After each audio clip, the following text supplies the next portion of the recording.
है, अब हमने पढ़नी है लेड स्टोरेज बैटरी। ठीक है।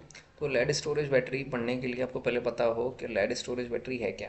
लेड कहते हैं पीबी को, पीबी एक मेटल है। ठीक है, ये वही बैटरी है जो हम लोग अपने घरों में इस्तेमाल करते हैं पावर बैकअप के लिए। ठीक है, ताकि आपको पावर बैकअप मिले। जैसे फॉर एग्जांपल लाइट चली जाती है तो हम लोग क्या करते हैं, बैटरीज वगैरह से अपने पंखे और लाइटें वगैरह चलाते हैं। ठीक है।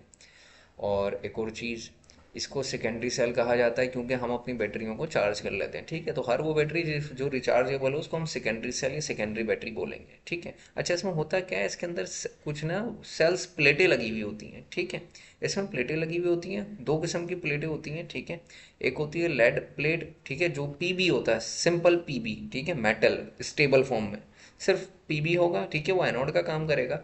और लेड ऑक्साइड होगा जो कि कैथोड का काम करेगा। ठीक है, एक ही प्लेट में है, याद रहे। ठीक है।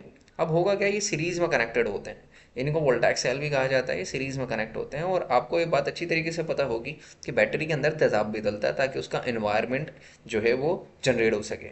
सेकंड थिंग मैं आपको ये बताऊंगा कि जो लेड स्टोरेज बैटरी है ये केमिकल एनर्जी को इलेक्ट्रिकल एनर्जी में चेंज करती है। मतलब इसमें हम तेजाब डालते हैं। ठीक है, हम इसको रिचार्ज करते हैं ताकि हमें इलेक्ट्रिसिटी मिल सके। ठीक है, अगर सोचो तेजाब इसके अंदर से खत्म हो गया तो ये इलेक्ट्रिसिटी प्रोड्यूस नहीं कर पाएगा। तो इसका मतलब क्या है, हमें तेजाब भी इसमें डालना है ताकि केमिकल एनर्जी इलेक्ट्रिकल एनर्जी में चेंज हो।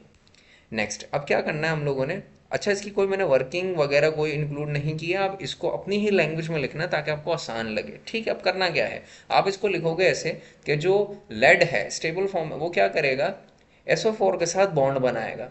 तो जब कभी भी ये SO4 के साथ बॉन्ड बनाएगा ना, तो क्या करेगा, दो इलेक्ट्रॉन लूज करेगा। ठीक है, एक प्लेट में से। ठीक है, और मुझे नहीं पता इसकी कितनी प्लेटें लगी हुई हैं। ठीक है, बैटरी के उसके ऊपर डिपेंड करता है कि वो कितने वोल्ट देने वाली है। ठीक है, फॉर एग्जाम्पल हम या चलो एग्जाम्पल को छोड़ो वरना ये टॉपिक काफ़ी लंबा हो जाएगा अगर मैं इसको समझाने पे आ जाऊँ। क्योंकि ये देखो ज़रा, पीछे हम इसको मूव करते हैं तो ये देखो ज़रा, मैंने नीचे एक पिक्चर लगाई हुई है कि ये देखो, ये जो पीबी आपको दिख रहा है ये पीबी ऑक्साइड है। ठीक है, नेगेटिव है। ये देखो यहाँ पे लिखा है ना लेड ऑक्साइड, कैथोड का काम कर रहा है यार, नेगेटिव। और ये जो रेड वाला है ये है पीबी प्लेट। ठीक है, प्योर। तो होगा क्या, है पॉजिटिव है। अब ये देखो एक ब्लॉक में दिखाया है कि इसकी देखो कितनी प्लेटें लगी हैं। तो अब अंदाज़ा करो एक ब्लॉक में इतनी है, तो मैं समझाते समझाते पता नहीं कहाँ पहुँच जाऊँगा। तो कहने का मकसद ये कि इसको आप जो है ऐसे समझ सकते हो कि एक ब्लॉक के अंदर जितनी प्लेटें हैं वो डिपेंड करती हैं कि हम किस किस्म की बैटरी बना रहे हैं। अगर इतनी छोटी बैटरी है तो उसकी प्लेटें कम होंगी। ठीक है, जैसी बैटरी बढ़ाते जाएंगे हम तो ये प्लेटें भी क्या होंगी, बढ़ती चली जाएंगी, ब्लॉक भी क्या होगा, बढ़ता चला जाएगा। तो ये डिपेंड करता है आप कितनी बड़ी बैटरी ले रहे हैं और कितने वोल्टेज उसमें जनरेट करना चाह रहे हैं।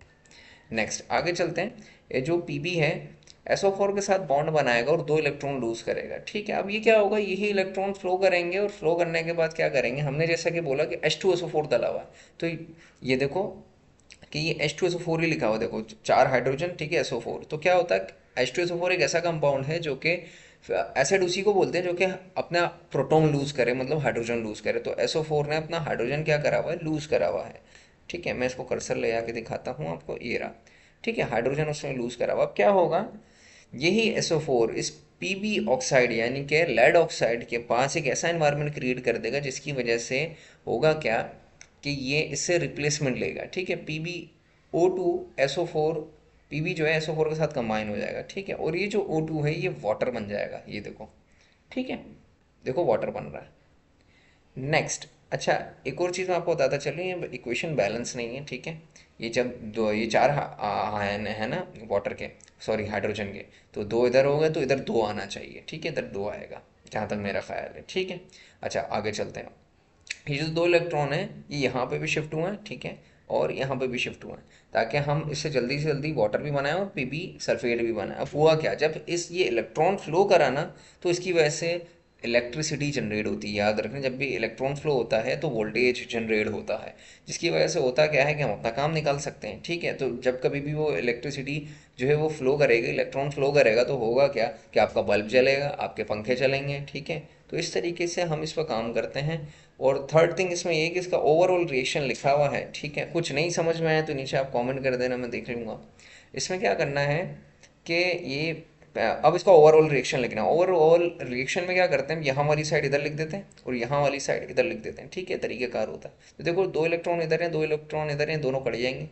ठीक है, अब ये रहा पीबी, पीबी मैंने नीचे लिख दिया, PbO2 ये नीचे लिख दिया। ठीक है, अब क्या है, SO4 है, SO4 है। ठीक है, और चार हाइड्रोजन है।